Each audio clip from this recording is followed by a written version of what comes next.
Hello and welcome. Today I'm going to make a very delicious and very famous dish, and that is Ghugni, or as we call it in Odia, Ghuguni. This is a yellow pea curry, and today I'll be making a chaat of Ghugni. So let's start.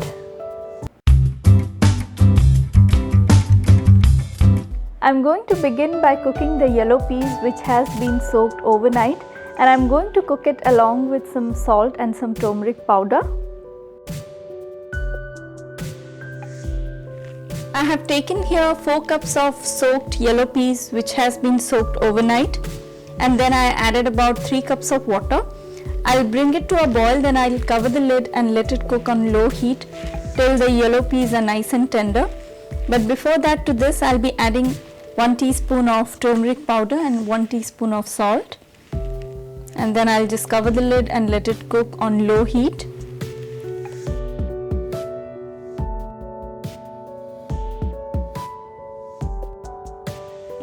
While the peas are getting cooked, I'm going to dry roast some cumin seeds and some whole red chilies, and then I'll make a powder of these 2 ingredients.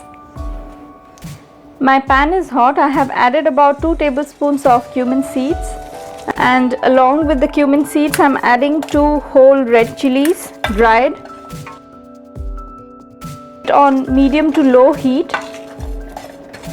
till the cumin seeds become a little darker in color and little fragrant. And then I'm going to grind these 2 ingredients to a powder, and that I would be adding towards the end of the dish. Cumin seeds and red chili both are done. You can see here the red chili has got a little darker, and the cumin seeds have also got some color. So this is ready. I'm going to take it out. Peas are cooked and the spice powder is also ready. I'll start with the gravy now. For this recipe I'm using some boiled potatoes along with the boiled peas, but potatoes are completely optional. If you don't want to add, you can always skip it. I have heated here about a 1/4 cup of mustard oil. If you want to use vegetable oil instead of mustard oil, you can always do it. Oil is hot. I'm adding bay leaves and about a teaspoon of cumin seeds. Let the cumin seeds flutter.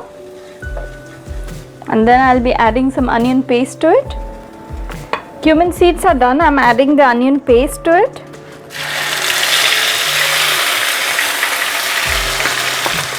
I have taken here about 1 cup of onion paste, and to this onion paste I'm adding a little salt just to ensure that it's getting cooked quickly. So about half a teaspoon of salt to it. Now goes some ginger and garlic paste. This is about 2 tablespoons of ginger and garlic paste, and mix it well. And I'm going to cook it till the raw aroma of ginger and garlic is gone. You can see here the onion, ginger and garlic is ground to a very fine paste. This is important because you want the gravy to be very fine. Ginger and garlic paste is done. I'm getting the nice aroma of them. To this finally I'm adding some tomato paste. This is again about 1 cup of tomato paste. And if you want it a little more sour, you can add in some tamarind pulp to it. But I'm making it with some tomato paste, so I'm not going to add any tamarind paste to it or tamarind pulp to it. And I'm going to cook till all the moisture evaporates and oil starts to separate. Now along with the tomato paste, I'll be adding all the dry spices. Half a teaspoon of turmeric powder, a teaspoon of cumin seed powder, a tablespoon of coriander powder, and finally some red chili powder to your taste. Give it a mix and cook till the oil starts to separate. You can see here the moisture has evaporated and oil is oozing out. It's getting separated from all the spices, and I'm getting the nice aroma of all the spices. So this is ready now. To this I'm adding some boiled potatoes now. which I have cut into cubes. Do ensure when you are boiling these potatoes, it should be hard boiled, because if it is very soft, then by the time the dish is finished, the potato pieces will be completely mashed up. So it has to be a little hard boiled. Mix it well. Adding potato pieces is completely optional. If you don't want to add potato pieces, you can always skip. And now to this potato, I am adding the cooked peas or yellow peas. Mix it well. And now to this, I am adding some salt.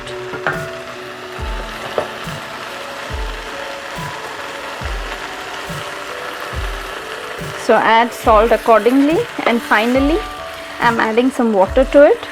If you want a little sweetness to this, you can add a little sugar to it, but I don't like it with sugar, so I'm not going to add any more sugar, but this is absolutely to your taste. Now goes water. I have added here about 2 cups of water, because the potato pieces will soak up a lot of water and I want the ghugni to be a little thin. So I have added about 2 cups of water to this. Bring it to a boil, then I'll bring the heat to low and cook it further for about 10 more minutes. Gravy has come to a boil. I'm going to cover the lid and let it cook for about 10 minutes on low heat. So cover the lid and let it cook. After 10 minutes, open the lid. You can see here oil has started floating on top and ghugni has become quite thick. Finally, to this I am adding the spice powder I made of dry roasted cumin seeds and red chilies. I am adding about a tablespoon of that powder. Give it a mix. And finally, to this I am adding some roughly chopped coriander leaves and about a teaspoon of garam masala, and that's it. This is ready to serve. Ghugni is ready now. You can serve it as a dish in itself, or else you can make it a chaat. I have all the ingredients that we need to make this chaat. So let's go through the ingredients. And for the ghugni chaat, I have all the ingredients that we need. Here is some chopped up coriander leaves, chopped up fresh coriander leaves, some chopped up onions, some chopped up tomatoes, some chopped up green chilies, and then I have this spice powder that I made of cumin seeds and red chili that I dry roasted and then ground to a powder. And this is rock salt or black salt. And then finally I have some chaat masala. And apart from this, I need some lemon juice.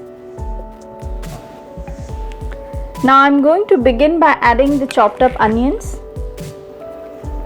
Now the tomatoes. This is absolutely to your preference. If you want lots of chopped up tomatoes and onions, you can add according to your taste.